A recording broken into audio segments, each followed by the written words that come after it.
Washington के press dinner में सदर ट्रंप की मौजूदगी में हमला करने वाले शख्स की शनाख्त लॉस एंजल्स का रिहायशी 31 साला कोल थॉमस एलन टीचर निकला। इब्तदाई तफ्तीशी रिपोर्ट के मुताबिक वो पार्ट टाइम टीचर और गेम डेवलपर के तौर पर काम करता है। पुलिस हुकाम का कहना है अभी तक ये मालूम नहीं हो सका कि हमलावर का हदफ क्या था। सिक्योरिटी हुकाम का लॉस एंजलिस में हमलावर की मुमकिना रिहाइशगाह पर छापा। वाक़े में जख्मी सीक्रेट सर्विस अफसर को अस्पताल से डिस्चार्ज कर दिया गया।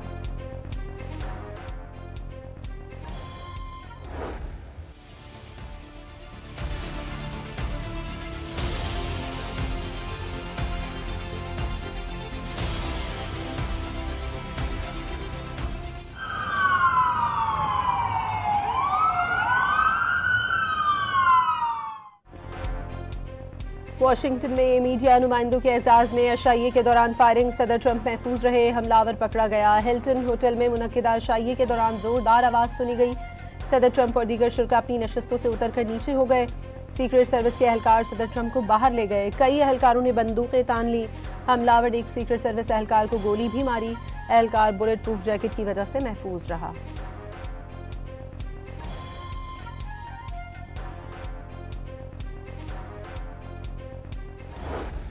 To people that don't do anything, and it's not going to deter me from winning the war in Iran. I don't know if that had anything to do with it. I really don't think so. सदर Trump ने हमले का Iran जंग से ताल्लुक मुस्तरद कर दिया। ये एक इनफरादी फेल था। हमले का मुमकिना हदफ वही थे। ऐसे हमले उन्हें ईरान में जंग जीतने से नहीं रोक सकते। बहुत सारे लोगों को मुल्क में लाई जाने वाली तब्दीली पसंद नहीं आ रही। अमरीकी सदर का वाक़े पर रद्द-ए-अमल, इस तरह के वाक़यात से निपटने के लिए बाहमी इख्तिलाफात ख़त्म करने पर जोर।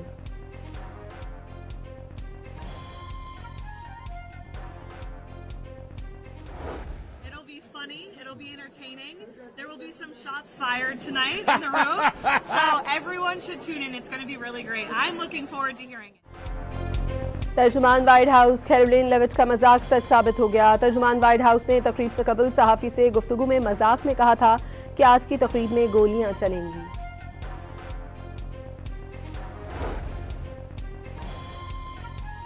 अमरीकी सिक्योरिटी एहलकारों के मुताबिक प्रेस डिनर का हमलावर बहुत ज्यादा नुकसान पहुंचाने का ख्वाहिशमंद था। उसकी कोशिश नाकाम बना दी गई। हमलावर के खिलाफ कानूनी कार्रवाई शुरू कर दी गई।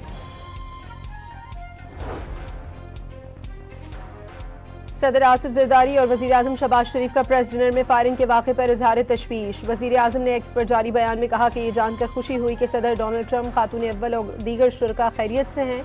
सदर आसिफ जरदारी ने वाक़े को घिनौना दहशतगर्दाना अमल करार दिया।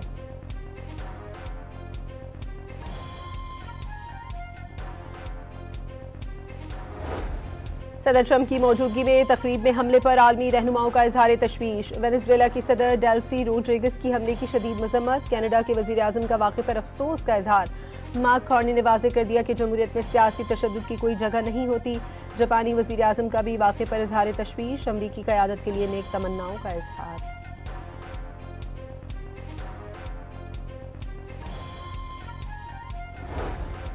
ईरानी वफ्द की एक बार फिर पाकिस्तान आमद का इम्कान। ईरानी न्यूज़ एजेंसी के मुताबिक ईरानी वफ्द का दौरा ओमान के बाद दोबारा पाकिस्तान आमद मुतवक्के है। वज़ीर ख़ारजा अब्बास अराग़ची वफ्द के साथ आज रात मस्कत से इस्लामाबाद पहुंचेंगे। वफ्द के बाद अरकान मुशावरत के लिए तेहरान वापस चले गए।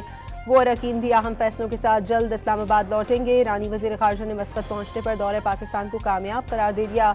मस्कत में ईरानी वज़ीर ख़ारजा अब्बास अराग़ची की ओमानी सुल्तान हिसन बिन तारिक से मुलाकात। खित्ते की मौजूदा सूरत हाल पर तफसीली तबादला ख्याल।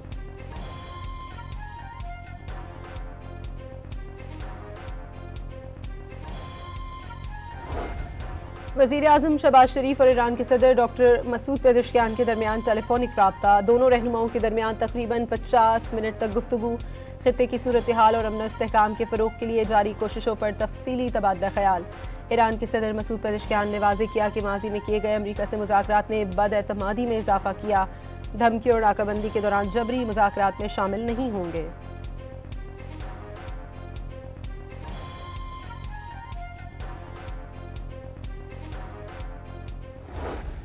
No reason to wait 2 days have people traveling for 16, 17 hours.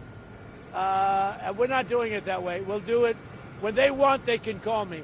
We have all the cards. We've won everything. We have all the cards.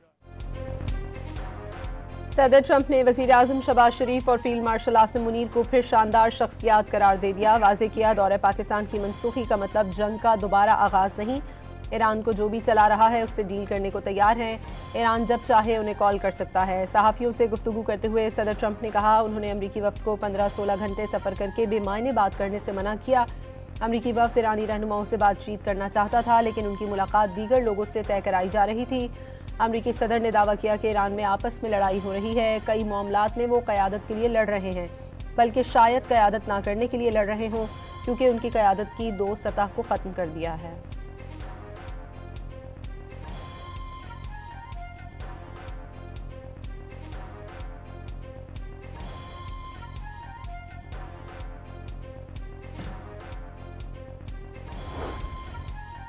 Irani parliament के स्पीकर बाकर कालिबॉफ ने अमेरिका को मजीद मौशी बहरान से खबरदार कर दिया। वाज़े कर दिया कशीदगी बढ़ने पर वाशिंगटन के मालियाती रास्ते मजीद महदूद हो जाएंगे।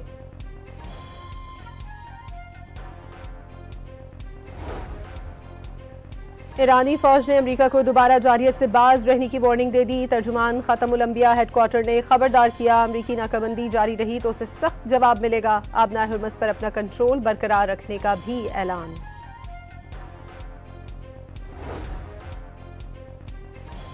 ईरान में विक्ट्री परेड के दौरान तबाहशुदा जदीद अमरीकी जहाज पर ईरानी परचम लहरा दिया गया। इस मौके पर कई आला ईरानी हुकाम और फौजी अफसरान ने अमरीकी जहाज के मलबे का जायजा लिया। ईरान में मुसाद के लिए जासूसी के इल्जाम पर शहरी को फांसी दे दी गई। इरफान कियानी नामी शहरी पर जनवरी में हुकूमत मुखालिफ एहतजाज में हिस्सा लेने और अस्फहान में सिक्योरिटी फोर्सेस पर हमलों में मुलव्वस होने का इल्जाम था।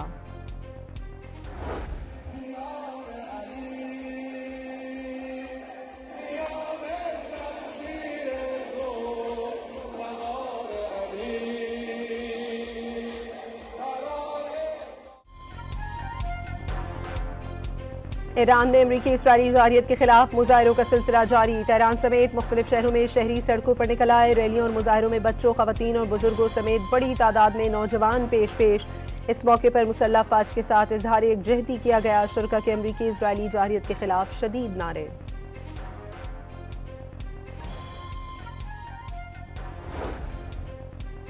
आलमी मंडी में तेल की कीमतों में उतार चढ़ाव। बरतानवी ब्रेंट क्रूड $105.03 फी बैरल पर पहुंच गया। अमरीकी खाम तेल WTI मामूली कमी के साथ $94.40 का हो गया।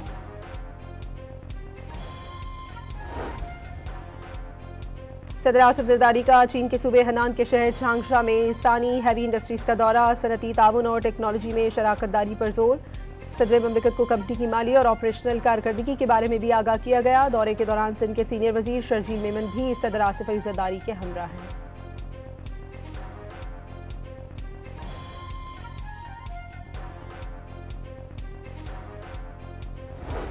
दुनिया भर में पाकिस्तान को कामयाबी नसीब हुई, वहीं पे आज भारत को जिल्लत का सामना करना पड़ा। पाकिस्तान हमेशा अमन की बात करता है, तो आज जो भारत अपने आप को एक सेकुलर रियासत कहता है, वो भारत दुनिया के अंदर एक नाम नहाद सेकुलर रियासत बन के सामने आता है।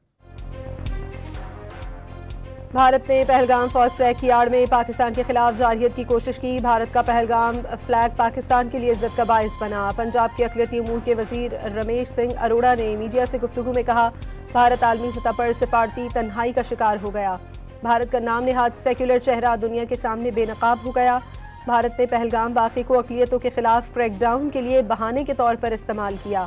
भारत में अक़लियतों के खिलाफ तशद्दुद नया रुझान नहीं। पाकिस्तान ने करतारपुर राहदारी खोलकर शानदार मिसाल कायम की। प्रेस कॉन्फ्रेंस के दौरान भारत में अक़लियतों के खिलाफ मजालिम पर दस्तावेजी फिल्म भी दिखाई गई।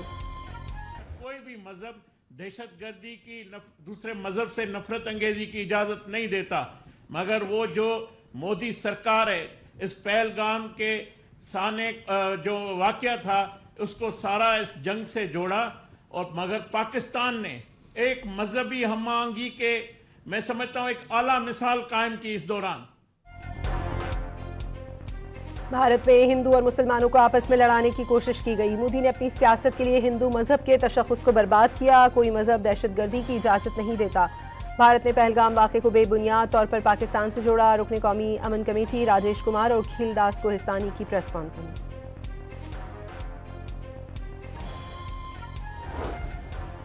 वज़ीर-ए-आज़म ने 1 साल कबल पहलगाम वाक़े पर वाज़ेह और 2 टोक मौक़िफ़ पेश किया था। पाकिस्तान ने भारत के बेबुनियाद इल्ज़ामात का भरपूर और मौसर जवाब दिया। वज़ीर-ए-आज़म ने पहलगाम वाक़े को अलमिया करार देते हुए ब्लेम गेम ख़त्म करने पर जोर दिया था। वज़ीर इत्तलात अता तारड़ की न्यूज़ कॉन्फ्रेंस। पाकिस्तान को दहशतगर्दी के खिलाफ दीवार करार दे दिया।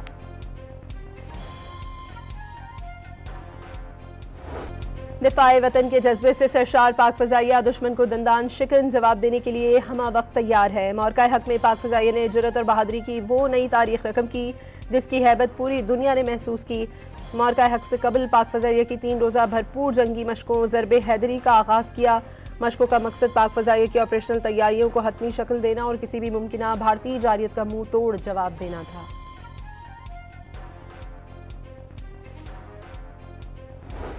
लाहौर समेत तमाम बड़े शहरों में लेन और लाइन की पाबंदी यकीनी बनाने का हदफ मुकर्रर। बड़े रोड्स को ट्रैफिक के हवाले से मॉडल बनाने का फैसला। ज़िग-ज़ैग बाइक चलाने पर मोटरसाइकिल थाने में 3 दिन के लिए बंद कर दी जाएगी। वज़ीर आला पंजाब की ज़ेर सदारत इजलास में अहम फैसले हो गए।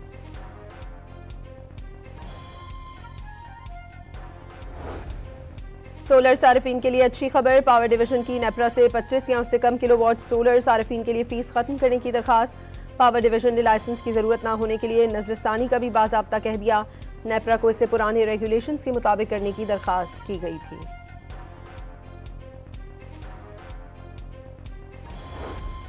वफाकी वजीर बहरी उमूर जुनेद अनवार चौधरी का बरामद कुनंदगान के लिए बड़ा इक़दाम। केपीटी टर्मिनल्स पर स्टोरेज चार्जेस में 25 से 50% तक कमी का ऐलान।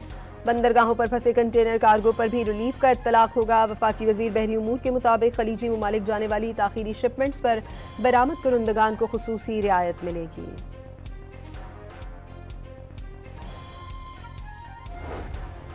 वज़ीर आला पंजाब मरीम नवाज ने 50 एकड़ पर मुश्तमिल पंजाब फिल्म सिटी के क़याम का ऐलान कर दिया। लाहौर में नवाज शरीफ IT सिटी में पंजाब फिल्म सिटी कायम की जाएगी। फिल्म, TV, एनिमेशन और डिजिटल मीडिया के लिए जदीद सहूलियात एक ही छत तले फराहम की जाएंगी। ESL 11 फाइनल की टिकट्स की ऑनलाइन फरोख्त कल से शुरू होगी। शायकीन क्रिकेट ऑनलाइन टिकट कल दोपहर 4 बजे से बुक कर सकेंगे। और पाकिस्तान सुपर लीग में आज आखिरी टीम के प्लेऑफ में जाने का फैसला होगा। पहले मैच में हैदराबाद किंग्समैन और रावलपिंडीज आमने सामने। दूसरे मैच पर शाम 7 बजे मुल्तान सुल्तान और इस्लामाबाद यूनाइटेड की टीमें आमने सामने होंगी।